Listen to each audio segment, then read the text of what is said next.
Please make sure you filled out a witness card and proceed when ready.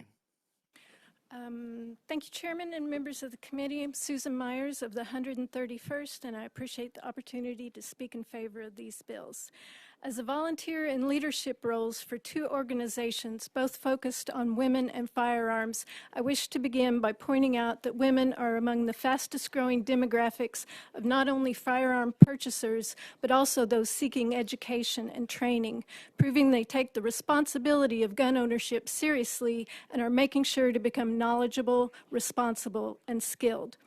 Gun-free zones make easy targets of the women who would otherwise arm themselves, having realized that no one will ever be in a better position to come to their aid than they themselves. Those opposed to expanding concealed carry rights would like you to believe that CCW holders are mostly untrained newbies who cannot be trusted to keep their firearms concealed in a safe manner or manage to defend themselves effectively with them if the need were to arise. Don't fall for it.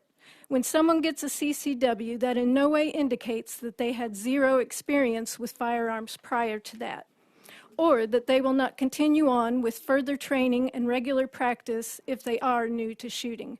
Becoming proficient with a firearm is not an overly complicated task. Stop with this insulting scare tactic that only law enforcement is qualified enough to carry guns on public transit. It's a false narrative, and meanwhile, the criminal element is enjoying on-the-job training at our unarmed expense. Gun rights are women's rights. Do not continue to prevent women from taking responsibility for their own safety as well as that of their families as they deem appropriate. Those who choose to carry firearms for self-defense deserve to have laws on the books which support this lifestyle instead of being roadblocks to it. I am my own first responder.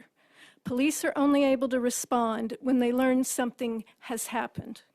I, on the other hand, would potentially be able to respond when something is about to happen.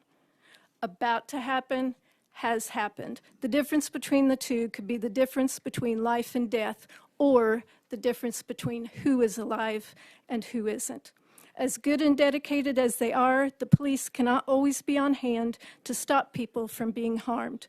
Those who have undergone the background check and training required for their CCW should not be hindered from taking the responsibility for their own safety as well as that of their families. Thank you. Thank you. Any questions for this witness from the committee? Representative, please proceed. Thanks, sir. So, and thank you for being here this evening. So, again, I'd like to ask, where do you hail from? You said the 131st. Where do you live? Oh, I'm just north of Springfield. Okay, so do you ride public transportation? I do not. If you did, you would know it because I would be searching for someone to sue the state to get my rights. So, you know, I pointed out I'm kind of an old guy. You probably were too young to remember this. I remember when I was because I was about the age of the guys that got shot.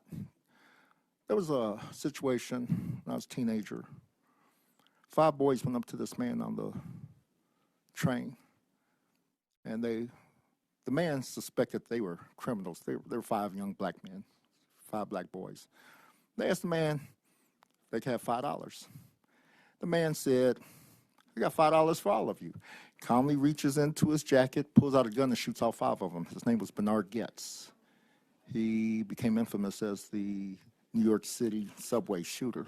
Vigilante, yes. Yeah, so you're familiar with that. See, I'm concerned stuff like that could happen. Stuff like that could happen. It could happen now. You know, that without the CCW holders being allowed. Well, it's not even about the CCW. It's about just being on the bus because, you know, again, I mentioned about the disabled, the elderly children that are on the bus. You know, we have people that are on the bus and that may have some type of mental incapacity. You know, maybe they have something because of some type of psychological thing going on with them, or maybe they had a drug addiction in the past or something.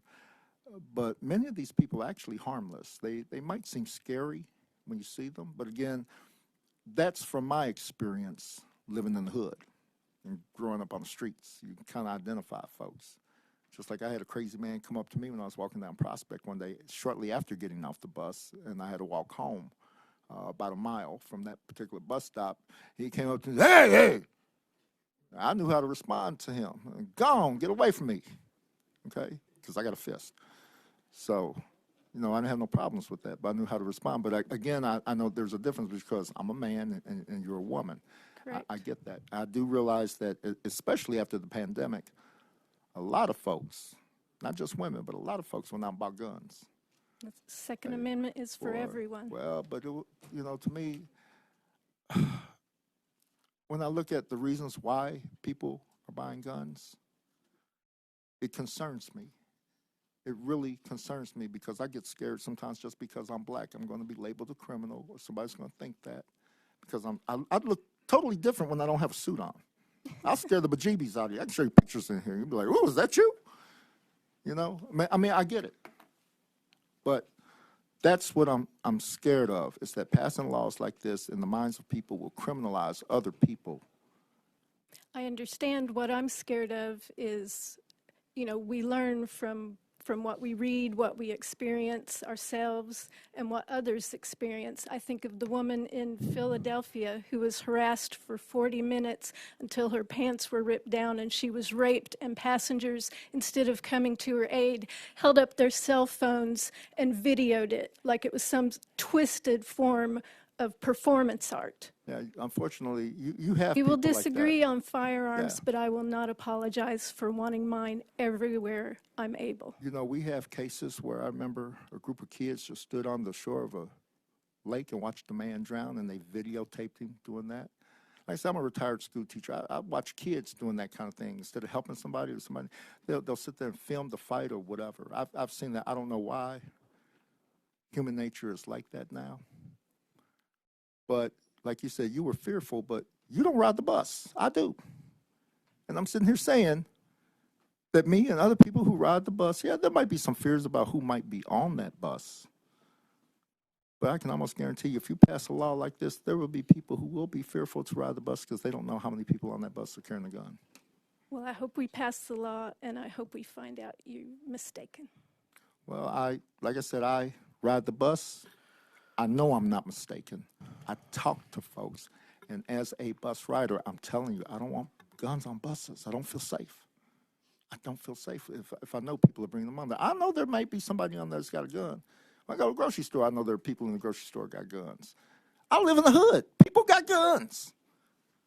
Okay? I live in the country, and people have guns. But guess what? I've never owned a gun in my life, and I feel completely safe. Okay? Right, sir. Okay, thank you. Further questions for this witness from the committee? Seeing none, thank you for being here this evening. Additional witnesses here to testify in support? Seeing none,